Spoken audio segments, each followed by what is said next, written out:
প্রতিবারের মতো আজকেও তোমাদের কিছু নতুন ধারণা কনসেপ্ট ক্লিয়ার করব। ঠিক আছে, চ্যাপ্টার হচ্ছে গিয়ে দেখো পশ্চিমবঙ্গের নতুন মন্ত্রিসভা। ঠিক আছে, পূর্ণমন্ত্রী। পূর্ণমন্ত্রী বলতে বোঝায়, আমি আগেও চ্যাপ্টার একটা করিয়েছি, আজকেও তোমাদের সামনে আজকে আমি রিপ্রেজেন্ট করছি। দেখো এগুলো কিন্তু চাকরির পরীক্ষায় অবশ্যই তোমাদের কাজে দরকার। এগুলো হচ্ছে কি জিকে, ঠিক আছে, জেনারেল নলেজ। দেখো প্রথমেই আছে সুব্রত মুখোপাধ্যায়, জনস্বাস্থ্য, পঞ্চায়েত, গ্রামোন্নয়ন অথবা কারিগরি। এই চারটে ছিল, জনস্বাস্থ্য, পঞ্চায়েত, গ্রামোন্নয়ন ও কারিগরি।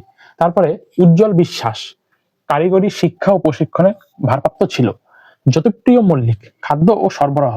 ঠিক আছে। ফিরহাদ হাকিম, ববি, পুর ও নগর উন্নয়ন। সৌমেন্দ্রনাথ মহাপাত্র, জলসম্পদ উন্নয়ন। গৌতম দেব, উত্তরবঙ্গ উন্নয়ন। ঠিক আছে। তারপরে আব্দুল করিম চৌধুরী, জনশিক্ষা, প্রসার ও গ্রন্থাগার, অর্থাৎ লাইব্রেরিয়ান ছিল। চন্দ্রনাথ সিংহ, মৎস্য, মাছ চাষের বিষয়ক। তারপর রচপাল সিং, সমবায়, কৃষি উন্নয়ন। ঠিক আছে। সাধন পান্ডে, ক্রেতা ও সুরক্ষা।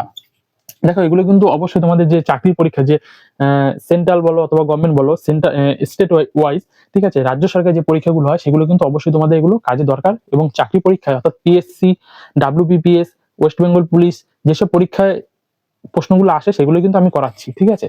তারপর সাধন পান্ডে, ক্রেতা ও সুরক্ষা। শান্তিরাম মাহাতো, স্বনির্ভর গোষ্ঠী ও স্বনি চুক্তি। ঠিক আছে। পূর্ণেন্দু বসু, শ্রম মন্ত্রী ছিলেন। তারপর শঙ্কর চক্রবর্তী, পূর্তমন্ত্রী ছিলেন।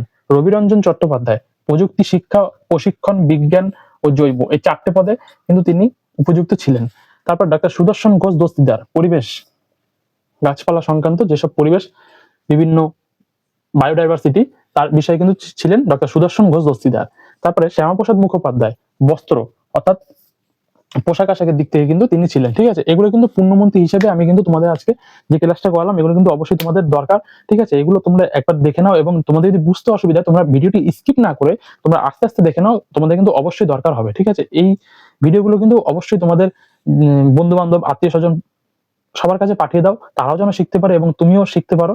অবশ্যই তোমরা দেখে নাও এবং পারলে খাতায় নোট করে নাও, তাহলে কিন্তু মনে থাকবে। এবং লেখা যদি বুঝতে না পারো আমাকে কমেন্ট করে দাও, এবং যা যা সমস্যা তোমরা আমাকে বলবে, আমি সেটা ক্যালিফাই করে আমি কিন্তু সংশোধন করব। ঠিক আছে। থ্যাংকস ফর ওয়াচিং, ধন্যবাদ।